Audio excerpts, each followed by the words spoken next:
أعوذ بالله من الشيطان الرجيم بسم الله الرحمن الرحيم قال المصنف رحمه الله تعالى ونفعنا به وبعلومه في الدارين آمين.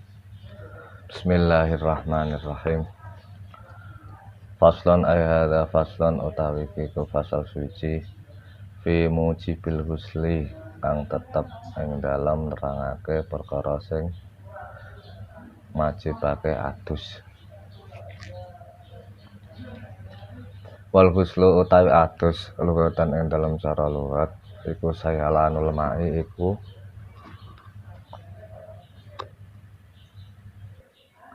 miline banyu ala syai'i ing atase suci-wici mutlaqan kelawan mutlak. Wa syar'an lan ing dalam syarak sayalanuhu utawi adus iku miline banyu ala jamil badani ing atase sakabehane badan biniyaten kelawan niat makhsusaten kang tertentu.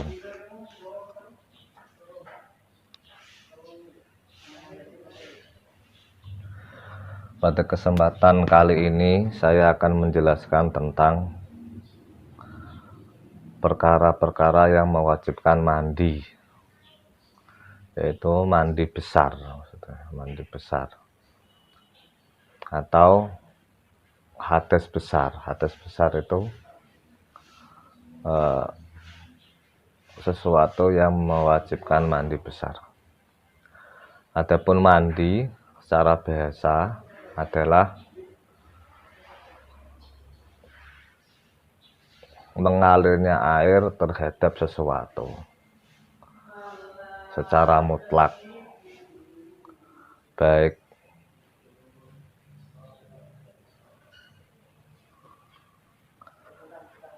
di badan ataupun di lain badan, baik dengan niat ataupun tidak niat. Itu mandi secara bahasa ya. Tapi mandi secara syara atau secara fikih adalah mengalirnya air di badan dengan niat yang tertentu. Dalam bajurnya diterangkan wal huslu lughatan sayalanul ma ala syai' mutlaqan ay sawaun kana dzalika syai' badanan aula wa sawaun kana biniyatin aula. Fal makna lughawi fihi umumun min wajhaini. Waladzi utai perkara yujibu kang wajibake apa alladzi al-husla ing adus iku sittatu asya'a iku 6 pira-pira suci-wici. Salah satun rupane telu minha saking sittah. Tashtariku kang sekutonan via ing dalam salasa sapa ar-rijalu pira-pira wong lanang wan nisa'u lan pira-pira wong wadon. Wa hiya utawi salasah minha tashtariku iku iltiqaul khitanaini iku ketemune khitan loro. Khitane wong wadon karo khitane wong lanang. Nek wong lanang iku wajib dikhitan, nek wong wadon sunat dikhitan ya. Wa yu'abbaru lan den tembungna an hadzal iltiqai saking ikilah ketemuan apa bi ilaji hayyin kelawan ngeblesnone wong sing urip wadihen kang jelas artinya ora khunsa.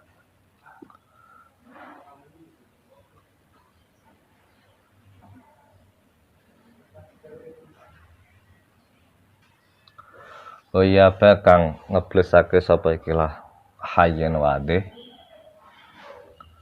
hasyafatat zakari ing hasafai zakari ikilah hayyin wadih minhu saking hayyin wadih au qadruha utawa ing kadare ikilah hasyafah memmaktu iha saking perkara sing diputus sangka hasyafah fi farjin ing dalam farji.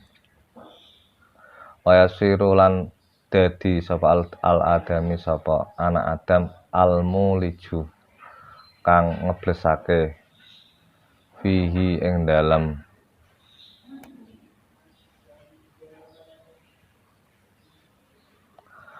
Wayasiru lan dadi sapa adami sapa anak Adam al-mulaj kang den leboni apa fi ing dalam al.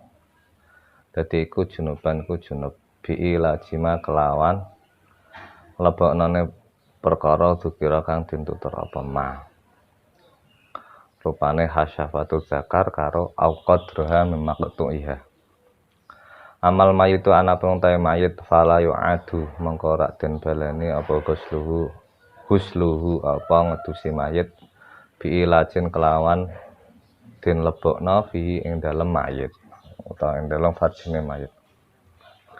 Wa amal khunsa ana penutawi khunsa al muskilu kang muskil fala husla mengko ora ana atus kemaujud alaihi ing atase khunsa muskil biilaji hasyafatihi kelawan ngleboknone hasyafah iki muskil tanpa dileboni verjine kan duwe zakar di verji sing berfungsi kesemuanya. Ketika memasukkan zakarnya saja verjinya tidak dimasuki maka belum dikatakan junub.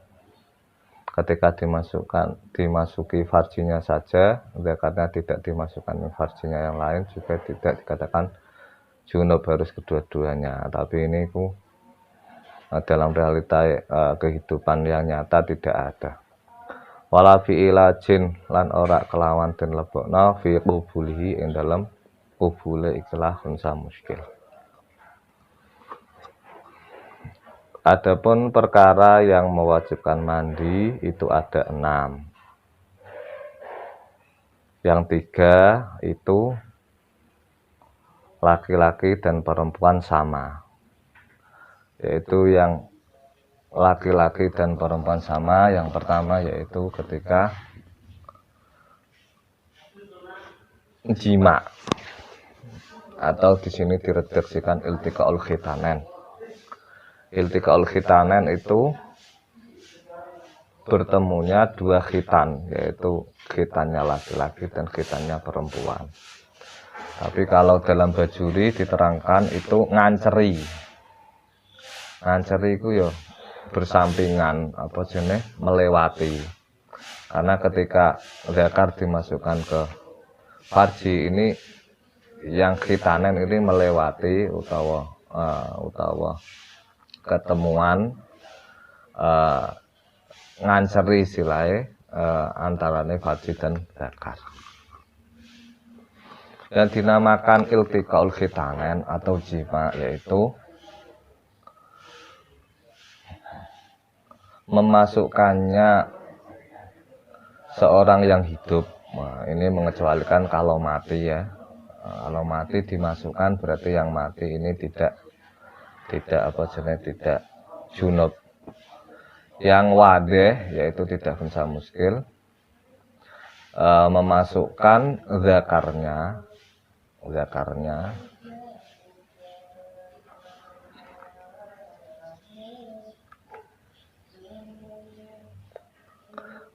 itu artinya yang bagian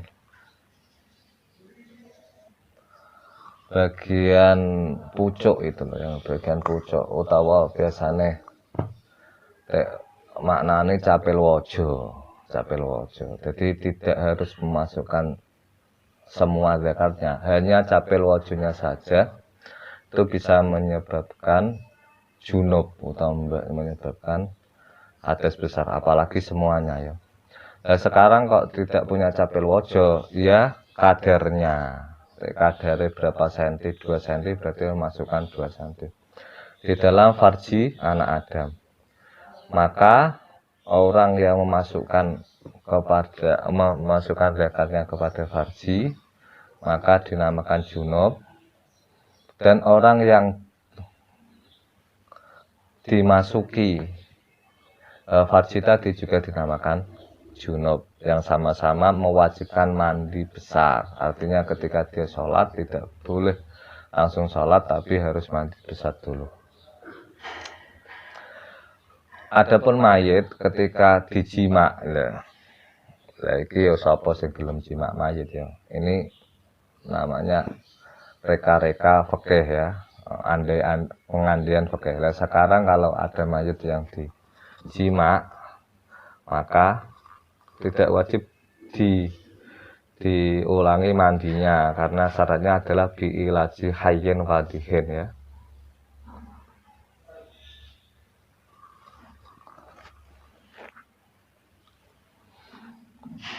Dan khunsa muskil itu seperti yang saya terangkan tadi, karena mempunyai dua kelamin yang berfungsi, kalau memasukkan salah satu ya tidak cukup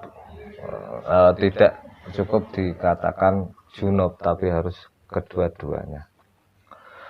Minal mustaraki lan iku setengah saking perkara sing disekutoni,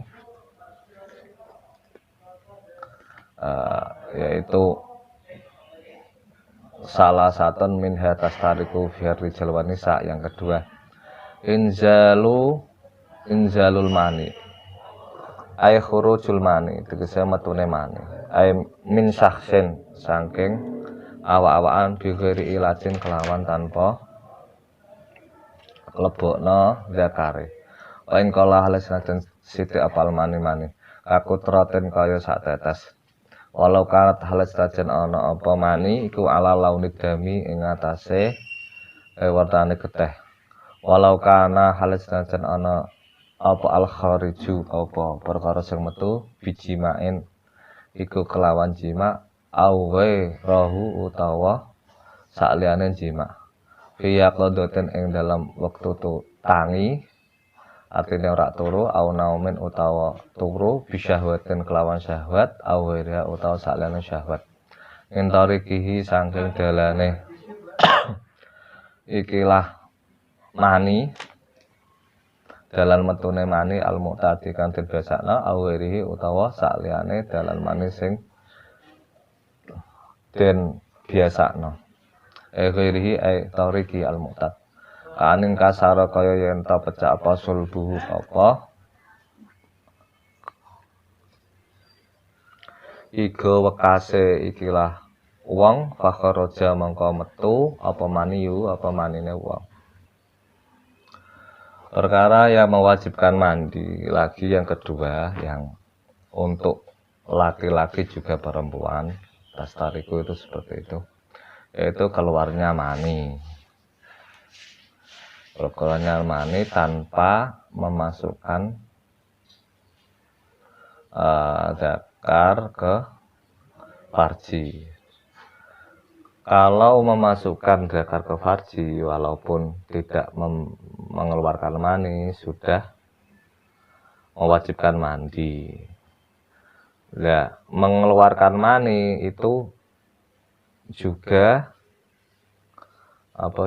mewajibkan mandi meski tidak karena jima, mungkin karena yang lain, mungkin karena dibuat mainan zakarnya atau melihat sesuatu yang syahwat, ataupun bahkan tidak syahwat, atau mungkin karena mimpi metu mani, itu semuanya mewajibkan mandi. Walaupun maninya sedikit seperti satu tetes, walaupun maninya berwarna seperti darah, walaupun keluarnya itu dengan jima atau yang lain pada waktu terjaga atau tidak tidur, atau tidur baik syahwat atau tidak syahwat, baik melalui jalan yang biasanya yaitu kubul. Nisbate laki-laki adalah zakar, nisbate perempuan adalah farji, ataupun lewatnya dari jalan yang tidak biasa seperti lewat igo wekas utawa tulang punggung atau tulang sempol yang pecah, artinya sobek, atau pecah artinya sak kulitnya sobek terus keluar maninya, itu juga mewajibkan mandi. Wa minal mustarakilan iku setengah saking perkara sing disebutno yang mewajibkan mandi untuk laki-laki dan perempuan, al mautu tai mati. Illa fi syahidi, kejaba ing dalam syahid. Tapi syahid di sini adalah syahid dunia. Kalau syahid akhirat itu syahid dunia dan akhirat atau syahid dunia tok. Syahid akhirat tok maka tetap wajib mandi. Contohnya syahid dunia akhirat itu artinya jihad. Dia ikut jihad kemudian meninggal dan niatnya lillahi ta'ala, maka tidak wajib atau bahkan haram dimandikan. Atau syahid dunia saja, dia ikut jihad tapi tidak lillahi ta'ala, tapi untuk duniawi, maka itu syahidnya syahid dunia, juga tidak boleh dimandikan, bahkan haram dimandikan. Kalau syahid akhirat seperti orang yang mati Jumat atau mati mabetun, wetenge loro, mati harik, mati hurqa, mati apa jenis sebab kebakaran, sebab apa? Sebab tenggelam, sebab kerubuhan, maka itu namanya syahid akhirat, tetap wajib mandi. Adapun perkara yang mewajibkan mandi lagi, yang ketiga yaitu untuk laki-laki dan perempuan, yaitu sebab mati. Mati ini mewajibkan mandi ya. Kecuali syahid dunia dan akhirat atau syahid dunia saja seperti yang saya terangkan tadi. Salah satu utawi telu, salah satu lan rupane telu, tahtasu kang tertentu,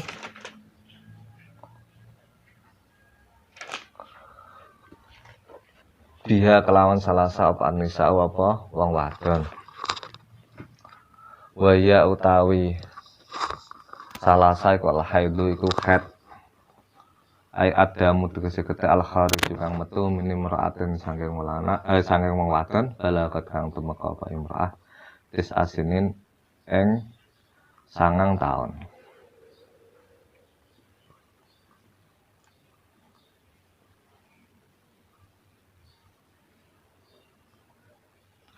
Wan nifasulan nifas wa hal utawi nifas iku adamu kete al-kharij kang metu akibal wiladati ing dalam sause nglahirna. Fa innahu mangkostune ikilah nifas iku mujibun ku majibna lil husli maring atus qatan kelawan pasti.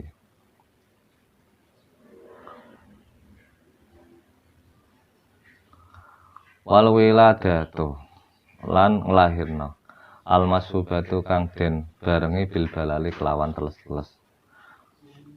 Mujibaton wal wiladatu utawi nglahirna iku majibake lil husli maring atus qatan hale bloko.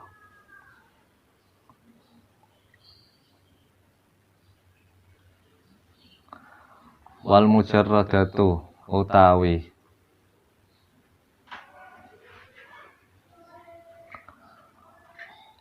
wiladah sing sepi al bali sang teles iku mujibatun iku majibna lil husli maring atus fil asa ing dalam kaul sing asa.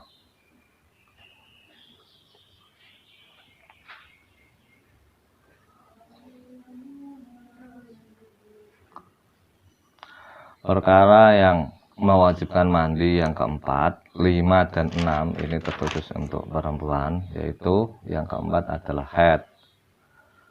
Haid adalah perkara yang darah yang keluar dari perempuan yang sudah mencapai umur 9 tahun. Secara umum ya, 9 tahun di sini adalah 9 tahun kurang lebih komariah ya, komariah 9 tahun komariah kurang lebih. Dalam baju diterangkan waqaluhu balagat tis'asinin komidatan takribiyatan. Yang kedua yaitu yang menyebabkan yang kelima yaitu yang mewajibkan mandi yaitu khusus perempuan yaitu nifas. Nifas adalah darah yang keluar setelah melahirkan. Yang nomor 6 yaitu melahirkan. Ya, melahirkan juga mewajibkan mandi, baik yang bersamaan dengan basah-basah atau tidak bersamaan dengan basah-basah artinya kering. Kalau yang bersamaan dengan basah ini secara mutlak, secara qot'an tanpa adanya khilaf wajib mewajibkan mandi. Tapi kalau yang kering itu secara qaul yang asah mewajibkan mandi, tapi menurut muqabil asah tidak mewajibkan mandi. Untuk permasalahan haid, nifas dan mustahadah nanti ada babnya tersendiri. Faslon ay hadza faslon utawi kiku fasal suwiji.